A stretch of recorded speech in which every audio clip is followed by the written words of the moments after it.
Good morning. Welcome to my garden, Lilac Hill.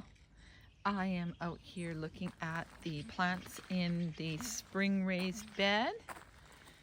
It smells so wonderful with the daphne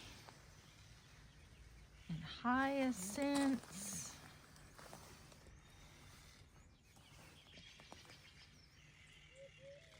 I'm enjoying the yellow hyacinths. I haven't seen that one before. These are all the bulbs I put in the fall. Oh, there's even a little purple one down there under the foliage. Just taking in the scent of the daphne and then hiding in the lilac. There's one in there. This is a cut and come again lilac. And I like the ones, the daffodils that have the orange too. So pretty. So the daphne is definitely established now. I think this winter in 2025 I won't have to baby it as much. I think the bed is really nice. I usually have more daffodils than this, but it's been quite chilly. I wouldn't call this a warm spring by any means. Look at the size of this hyacinths. It's really big. I want to have a mixed crocus variety go in. And there are still some daffodils to bloom. Lilac Miss Kim. And then I've got the little white flowering almond. And I put these barriers here because the deer were walking across here for some reason. Then these big hyacinths here. I think all in all, I'll just back up. Pretty successful raised garden bed. And after these plants are done, the lilacs will bloom, and then I'll put in the gladioli. All right, so moving on, I got quite a bit I want to share today. This is a Jolie lilac. Look at the buds. Charles Jolie lilac. What is it? Yeah, so I want to share also what I'm working on out front. I've been really busy. We've had a very wet, cold, well, cool spring, and one of the things I've been doing is taking advantage of that by digging out the front and putting the relaying the edging. So before I go there, I want to share what I'm going to be doing with this arbutus. This is a strawberry arbutus. I have the tag in my pocket. I just want to make sure I get the right info.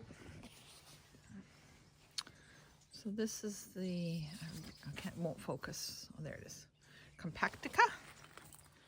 Compact strawberry bush. Get it to focus. There we go. And it's in a pot inside the, on top of a turned over pot. So I'm going to put it in here. And that's been determined. So what I want to do it properly though. So the first thing I'm going to do is raise it off the ground with bricks. So I get good drainage. It's a very large pot and it would fill with water quite quickly. So I just want to make sure I have proper drainage. And then I thought this morning, why not put all the sod from digging out the front in the bottom, turn it upside down, so the soil side up, and then add compost, and then add amendment and make the area really nice. But I think the bottom of the pot would be a really good spot for old sod, because she needs to come out of the pot. I don't really like the spotting on the leaf. I'm not sure what's going on here. I think it just maybe just has winter damage. Okay, so now let's go on this small sundeck because I want to share my daffodil blooms. Quite pleased with these. So this is a tete-a-tete. I have a little card there for it. Look at that beautiful little flower. Oh, focus. Can I show them if they don't? The camera won't focus. There we go. Beautiful. Little double flower. It's so pretty. This one's called White Lion. It's not in bloom yet. They are quite white. That's a nice one. And this is called Ice Follies. Isn't that pretty? Such a beautiful, pale, ruffled yellow center. I really have no problem growing daffodils. Tulips are slower, but they do come along eventually. And then this one is something about love. What is your name here? Love Day. Oops, there we go. So this one's called Love Day. That's a really pretty one. It says spring. This pot that it's in is one of my oldest pots, and it's not frostproof and it does not drain. So it's just out here for decoration. Normally I have it under the front sun deck so that I can have it for decoration and not have to worry about it filling with water. And these little tiny ones were ones that daffodils I had in the pot underneath the orange window in the little basket.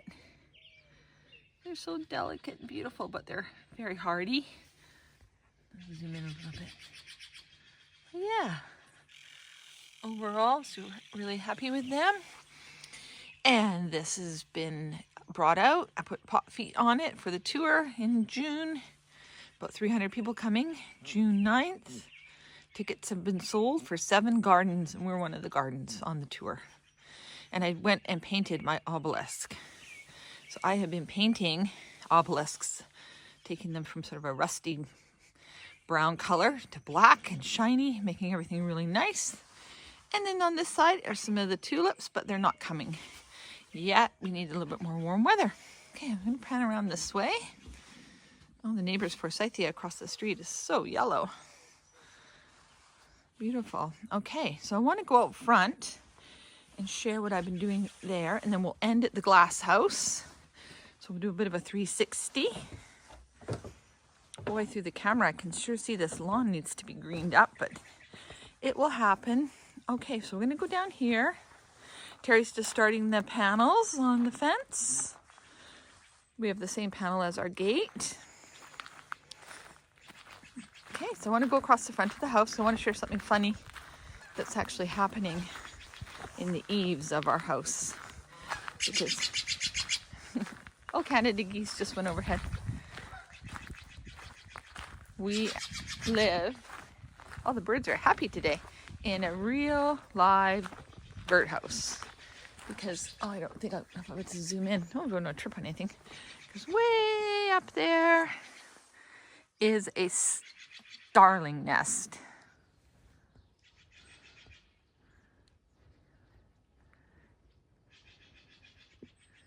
And you can see where there's a crack in the soffit, and the starling goes in and out of there, and she's going to have her babies in there.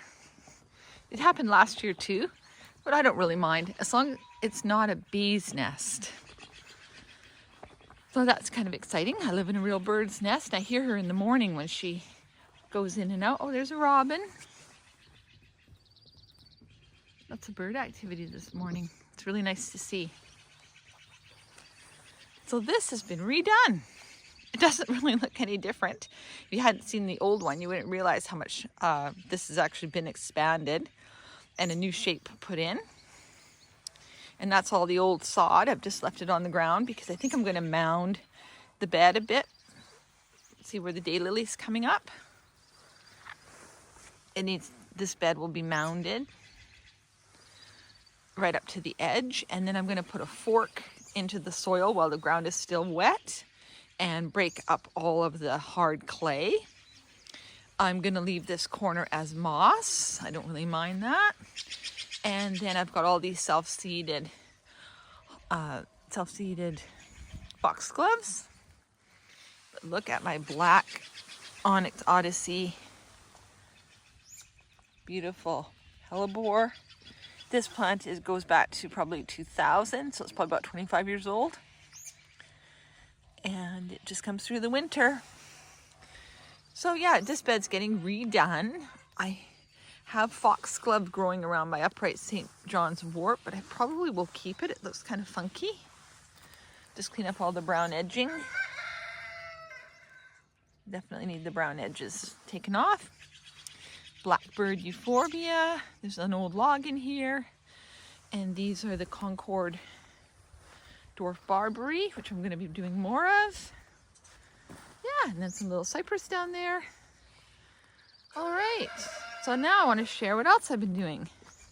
I was also digging this and re-edging it. So you can see the old line was there. I'll just pan around one more time on here to show the shape. I think it's really nice.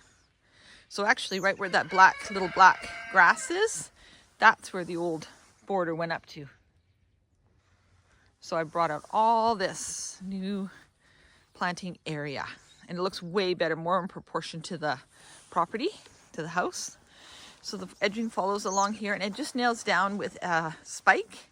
And I haven't nailed this yet because there's one little spot here needs to be a bit more rounder. It's a bit flat. Yeah, so this is sort of the entrance to the west side of the property. And I call this the pie-shaped bed. And there's quite a bit going on in here. This is a nice bed. I do very well with Astrantia. That's an Astrantia. And they do well in this bed. And then there's also the Skimmia rubinetta right there. A little bit underrated, but very reliable. And I think these Astrantia are Star of Fire. And then this is the Afterglow White Julia. There's also white Liatris in here.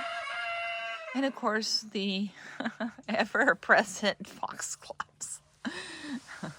My big, the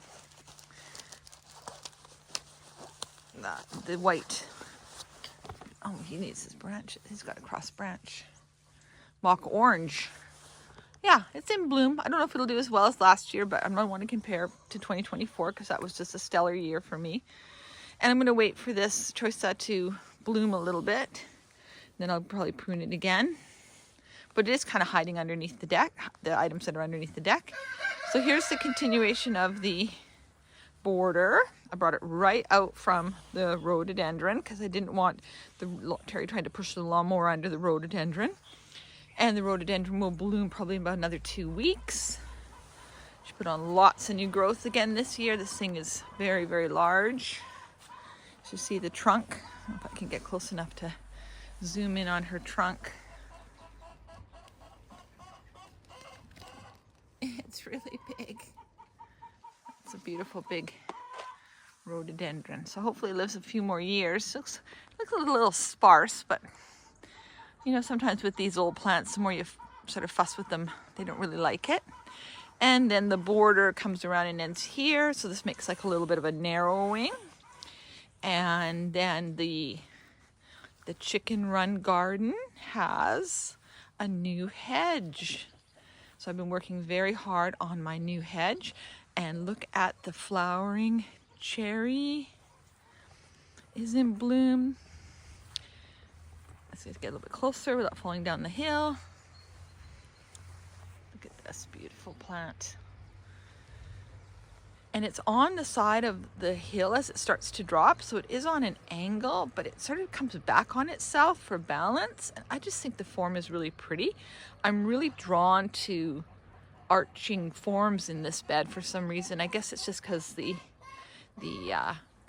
cherry is already arching. So I've got a lot of the bridal veil spirea in here. And of course the old lilac. Look at all the moss on the old lilac. This lilac was here already when we moved in, but it's in full bud. Lilacs like the British Columbia climate. This area along the front of the bed is going to be a little bit different. I'm going to take out more of the buttercup, and then Terry bought some fence panels. You can see them.